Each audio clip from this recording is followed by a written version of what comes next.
What's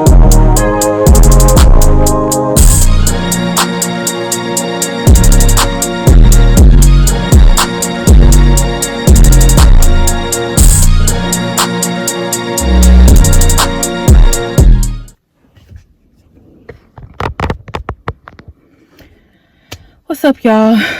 So, if you read the title, you know what's going on today.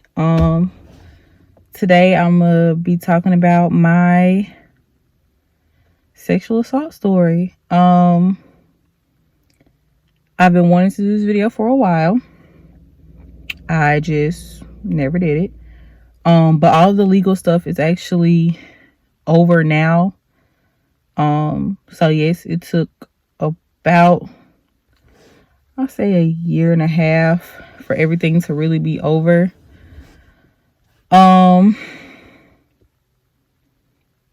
So yeah, and you know, like, comment, subscribe. But yeah, the reason I'm really doing this is because I watched a video by Hello Brooklyn, if y'all know who that is, and she did her story, and it really just inspired me, to talk about mine, just because,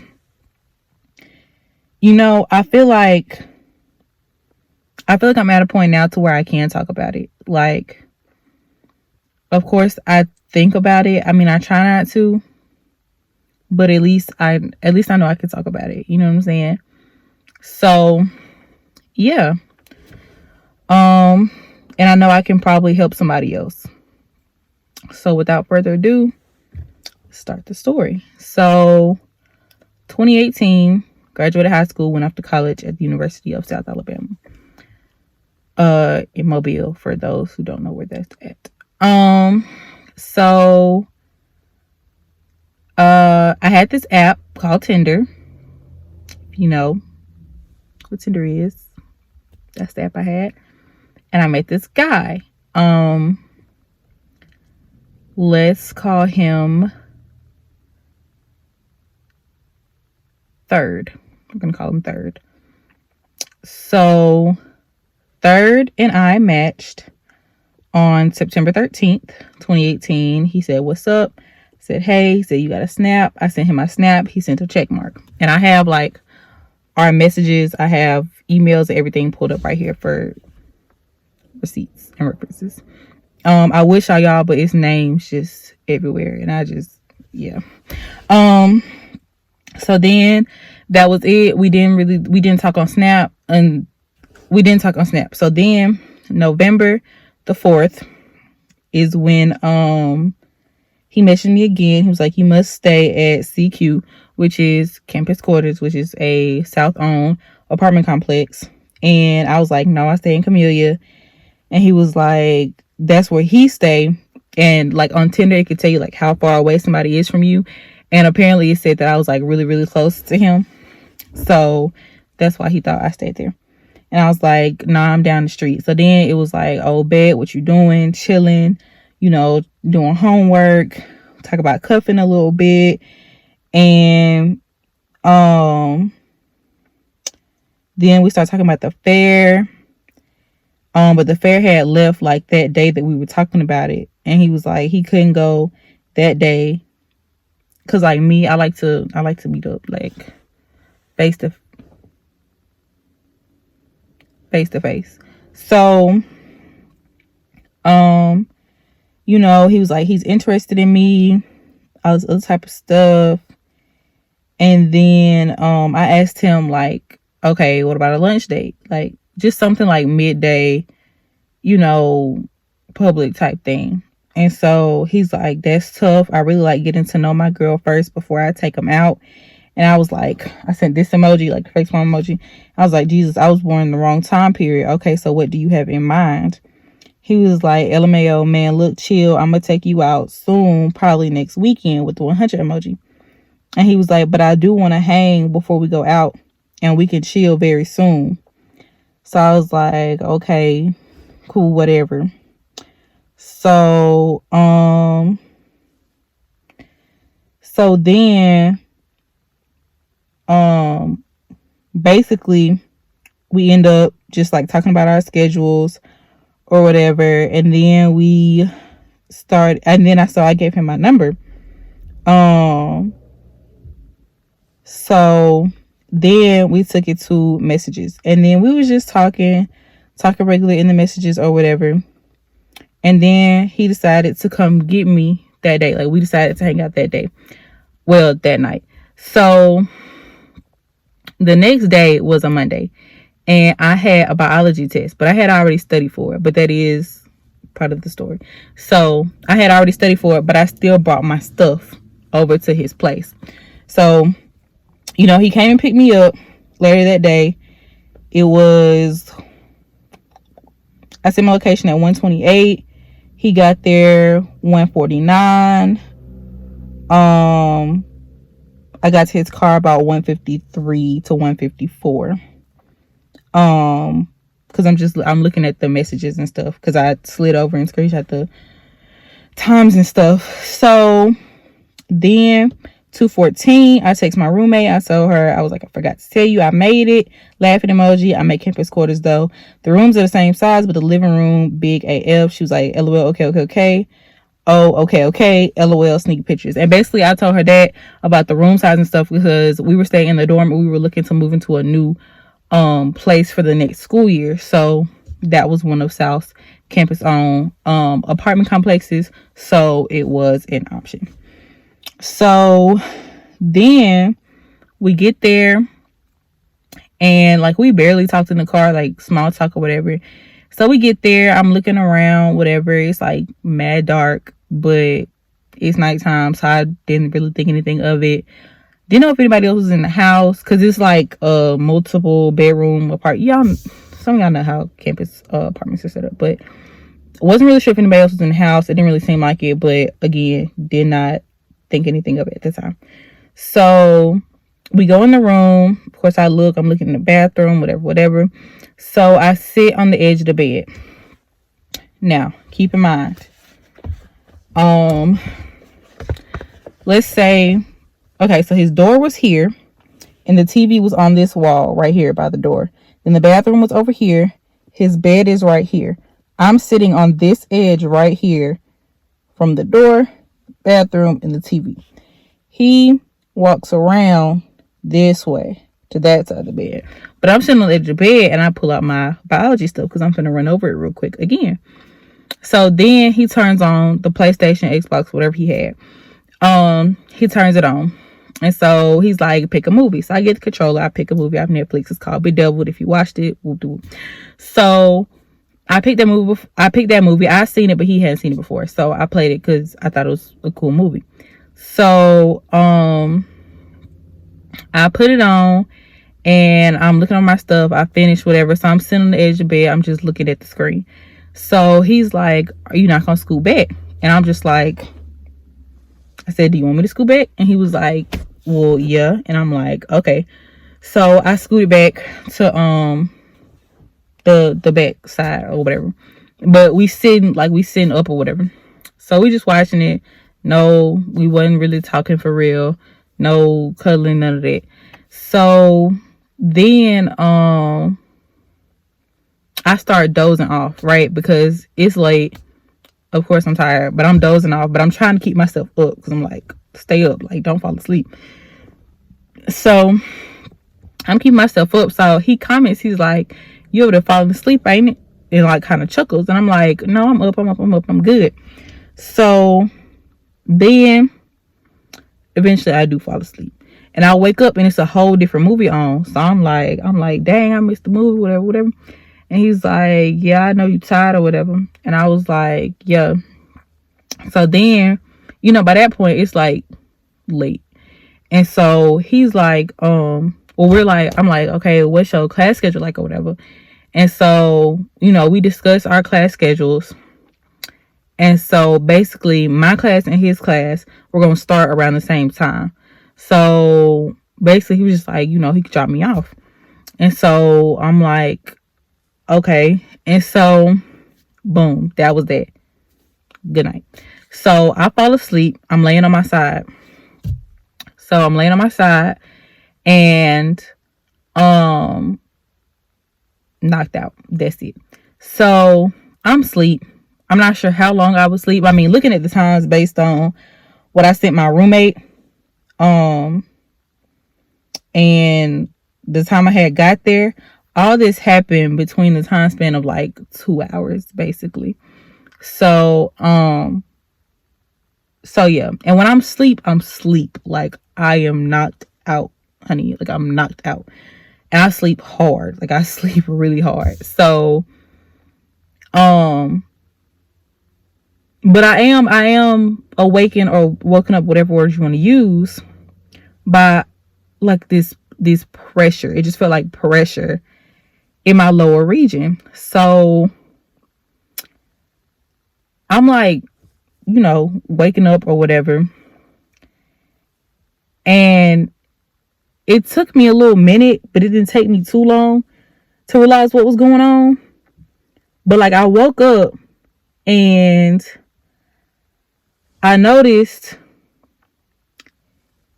he was on the bed.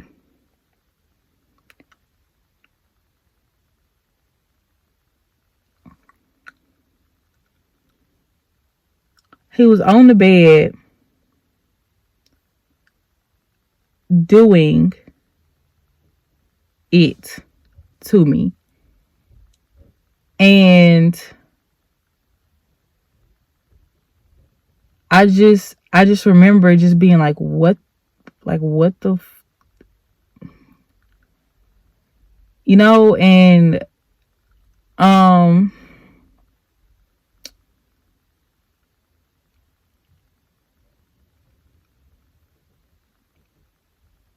I remember, and this is probably something I'll never forget him saying, but he was like, now that you're up, go ahead and bend that A word over. And in my head, I'm like, I just know for a fact that he did not just say that. But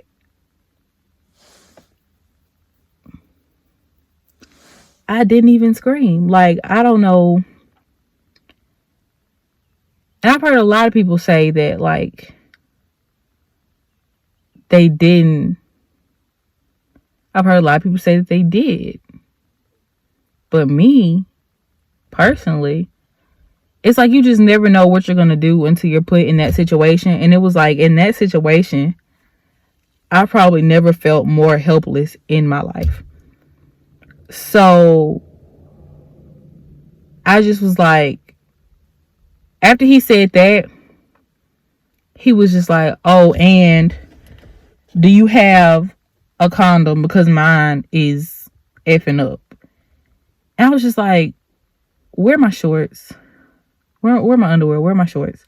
He was like, I don't know.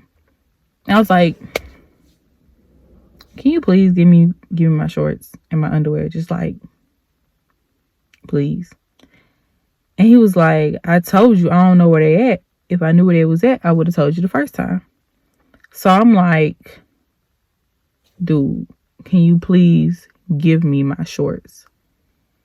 And so he's like, all right. And he goes directly to my shorts, like directly to my shorts. And he gets them. And he like kind of tosses them to me. And I was like, can you take me home? And he's like, yeah, like, it just wasn't nothing. Like, he just didn't even think anything of what just happened. So he's taking me home, and immediately I start reporting what happened on South's Live Safe app. It's like, app you report an accident, report, theft, just anything that happens on campus, you can report it. So I start typing, and I type out everything, y'all. Like, I'm telling you, everything from start to finish. And I'm typing so fast, like so fast. It's not even funny. So I type everything out, and I also told my roommate I was on the way back, and I told her this at 4:05 that morning. I told her, I'm like, I'm on the way back. And so I get back, I'm still typing. I get to my dorm room, still typing. Just typing everything. Like, I'm standing by my bed, I'm pacing, I go in the bathroom, I sit in there for a little minute. And apparently my roommate noticed something was wrong. Cause like I was just off. Like off as heck. Like it was almost like I was just glued to the screen, just making sure everything was just in there. Like, I don't even know, y'all. But so I hit submit, and then I immediately called campus police because I just wanted to see, like, did y'all get it? Like, are y'all reading it? Like, what's going on? Like, I've never done that before. So I called them. They're like, yeah, we're reading over it. And I'm like, they're like, do you want one of us to come get you? And I'm like, yes, please. So they come get me. They get my roommate. Because by that point, I had told her what happened. I didn't tell her the whole story, but I was like, I just got, And so she was like, are you serious? I'm like, yeah. And one of the police officers on the way to like get me. And so, and I'm like, I'm still shook, and I'm still trying to hold it in. Like I was really still trying to hold it in. Cause I have this thing to where if something happens to me, bro, like I really don't be trying to tell nobody. I just don't. That's always been me. I do not be trying to tell nobody anything is wrong with me. Like I've always just been the type of person to just be strong, stick it out, and just don't say nothing. So I was holding it together, bro. Like I really was, until we got to the police station and he told me to write out everything that had just happened. And when that happened is when I lost it. Like, boy, I started crying, just like bawling, because it was like, for it to happen and then for me to have to write out what happened right after it happened, it was just like, bro, I don't even know. It was just crazy. So then, they had an advocate from South come. She came and she ended up taking me and my roommate to the hospital. And I got a rape kit done because they asked me, they was like, do I want to get one done? And I was just like, yeah. I didn't know what it was. So I was just like, yeah. So basically what that is like, they test you for all the diseases and stuff. They test you for pregnancy. And then they also give you pills to counteract all of that. Like all the diseases they test for, even if you come up negative for all of that, they still gonna give you like medications to counteract all that stuff. So I came up negative when I had my rape kit done for everything, but they still gave me the medications anyway, and they gave me food. And so we were at the hospital for probably about 4 hours. I'm not even gonna hold you, like 4 or 5 hours. A detective from Mobile came, another advocate came. It was just people. And I think that's when they called my mom, because they asked me, did I want to tell her? And I'm like, I mean, yeah, because I'm in the hospital. Like, and then the police know about it. So it's like, I'd rather her find out now than like later. So after that, I ended up going back to my dorm room because they had took all my clothes. Like when I was at the hospital, I took everything off. Like they asked me had I showered, had I used the bathroom. I was like, no. So they took like samples, they took all my clothes, like everything I had. They swabbed my whole body and they took all of that with them. So I left the hospital in like scrubs basically. So I get back to my dorm, and as soon as I get back, I start throwing up. And I was throwing up for a good 2.5 days. Like everything I ate came right back up, bro. So yeah. And I end up telling two other girls, just because they saw the hospital band around my arm, and it was like, what's happening. Those were the people that I was like closest with. So I had told them, and they was like, "Are you serious?" And I was like, "Yeah." But I'm still, and I was like in the calf at the time, so I'm still, me trying to be strong or whatever. So boom.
Skip ahead, later November, I met with Mobile detective and an advocate, told them my story. Again, they recorded it, with the whoop. Then came time for South to start getting involved around late December into the spring semester.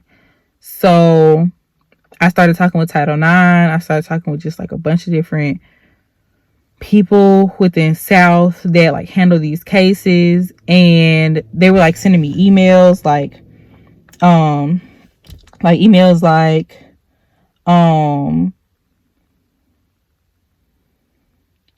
what happened, my story, me and the advocate emailing back and forth. They asked me to review notes, correct anything. So then I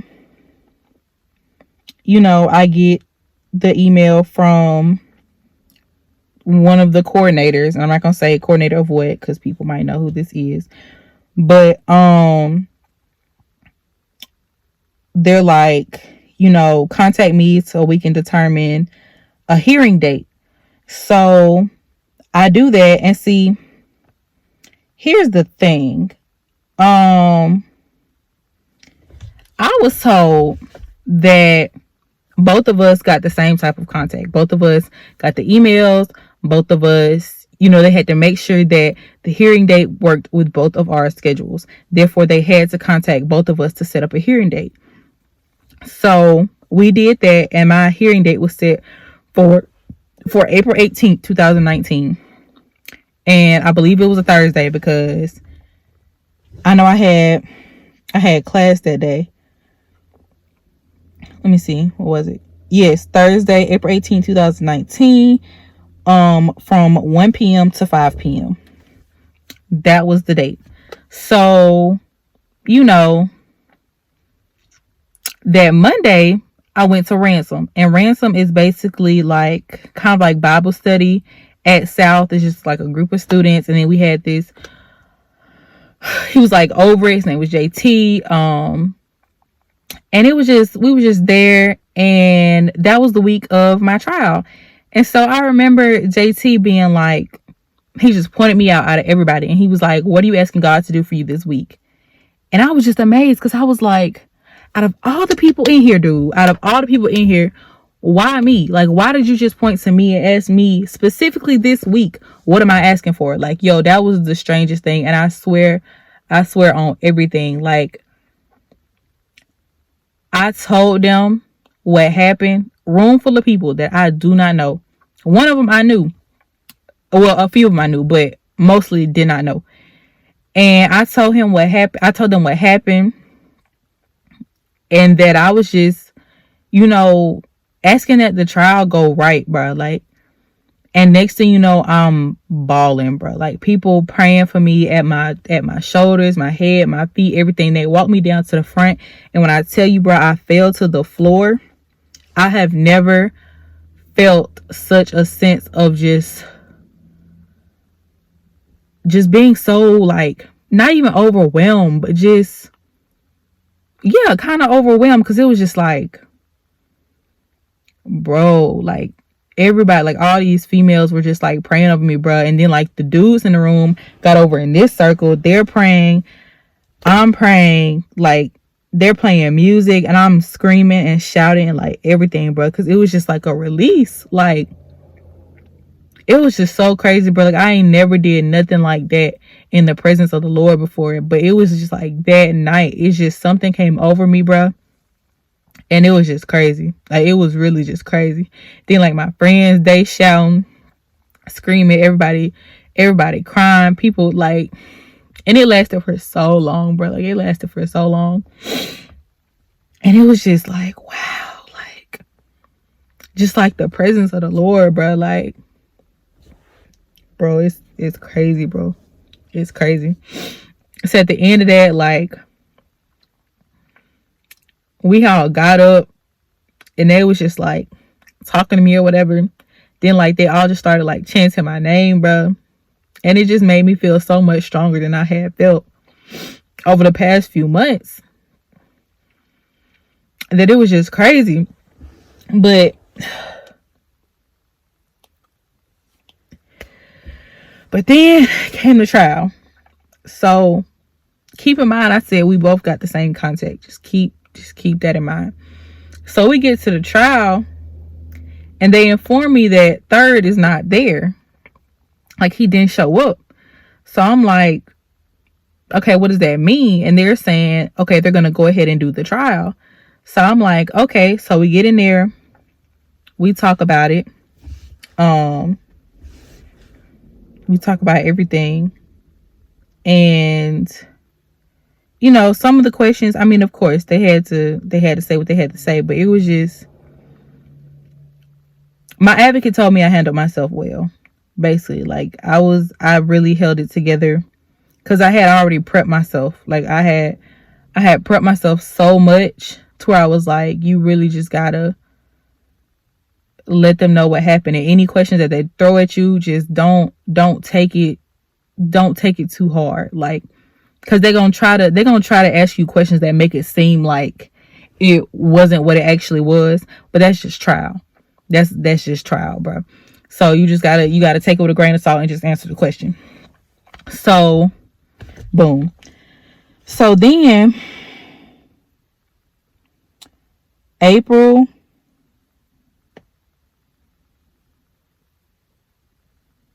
22nd, they sent me the outcome, and it was like this letter. They sent it to him, but they, like, basically copied me on it.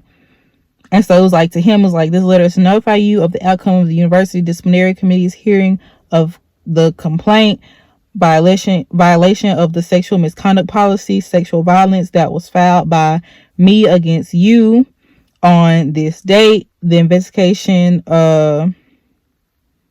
basically, they said it proceeded in accordance with the misconduct policy, the complaint resolution procedures, and it was determined by a preponderance of the evidence that you violated the policy.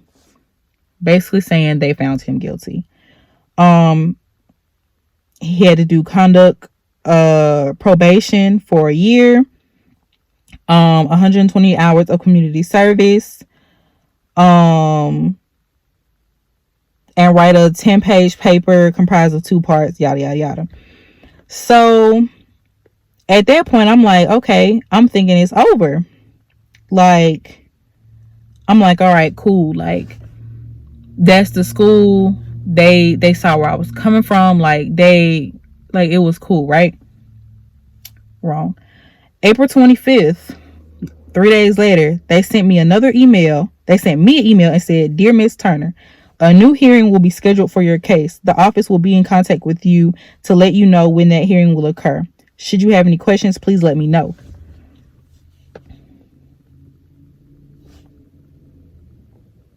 That was the last thing I ever heard from South. The very last thing. So,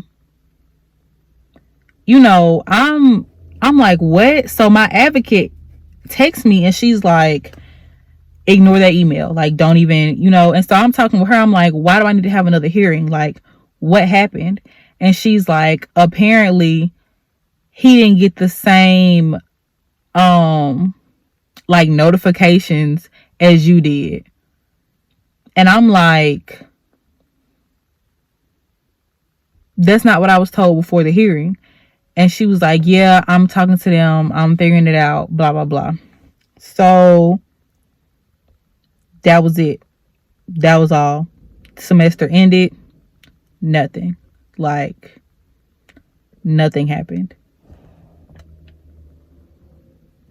So then came September 24th of 2019. I emailed my advocate and I was like, are you free to talk? Can I set up a meeting? Because like I was really feeling some type of way about everything that had happened and how it all went down. Tell me why.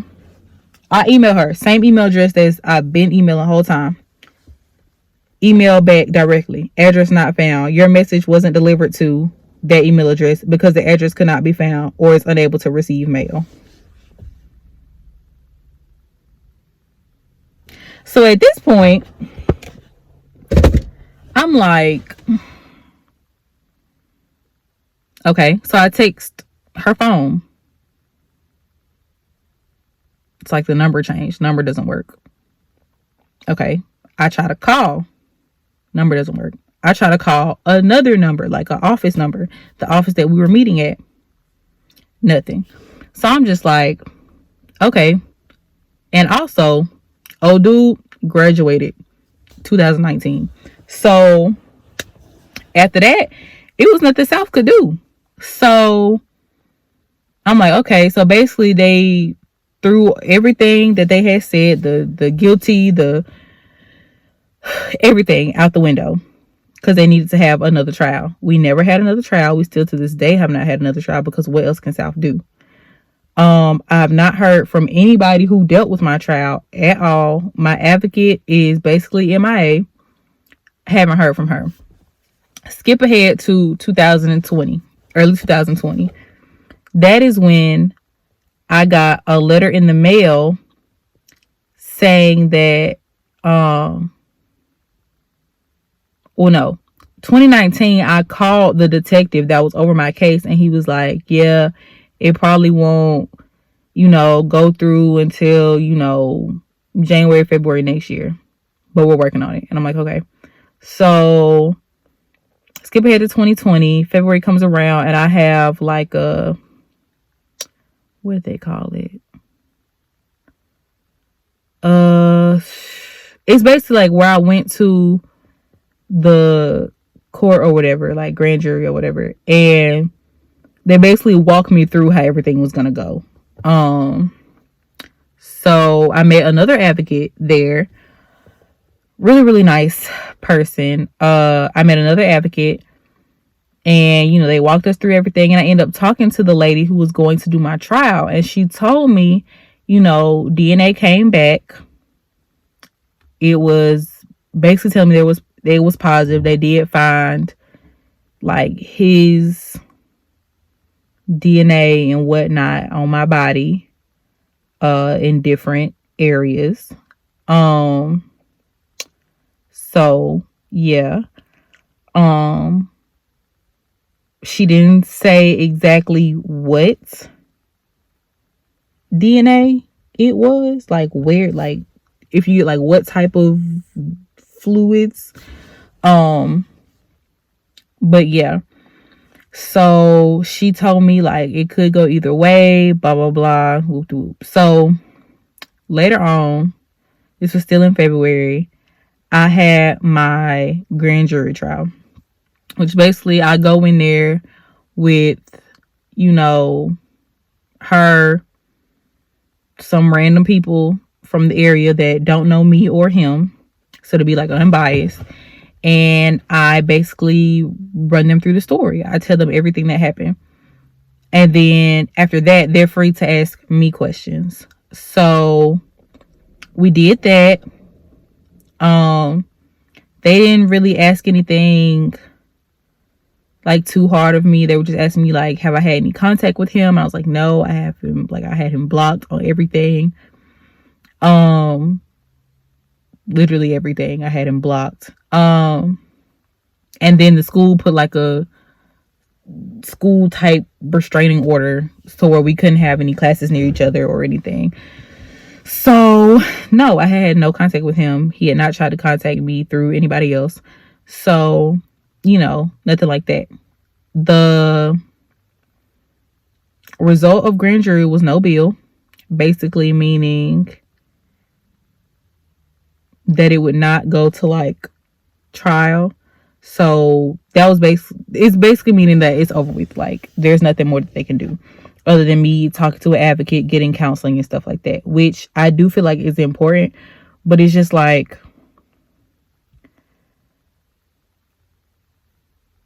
I just feel like so many times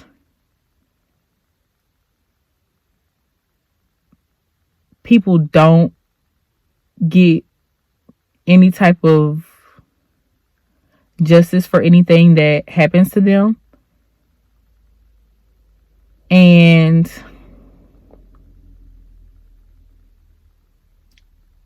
yeah, it's just that.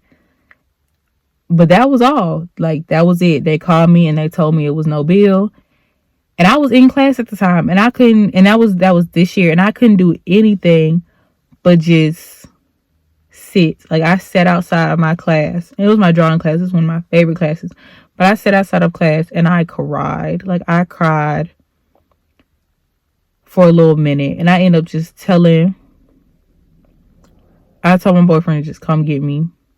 Like, because he actually came to, like, the walkthrough thing with me. He came to grand jury with me. Like, ever since we've been together, he's definitely supported me through everything. Like, even through the times where I've, like, been in the bathroom and just broke down. Times where we've been, like, just chilling and all the memories will just come back and I just lose it.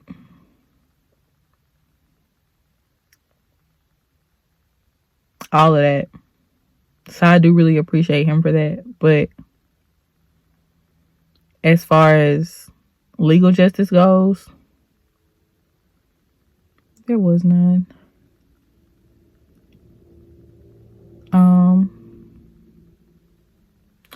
So yeah. Now it's kind of just moving forward, trying to forgive and forget. I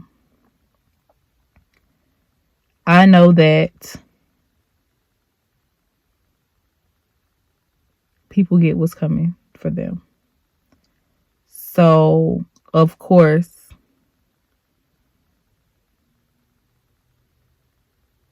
when I tell certain people my story, they're mad about it. They're like, who is it? Whoop de whoop. And I'm just like, nah, we're not even going there. I'm going to let whatever happens to Third, whatever happens. Because I know that I'm healing and I'm getting through it.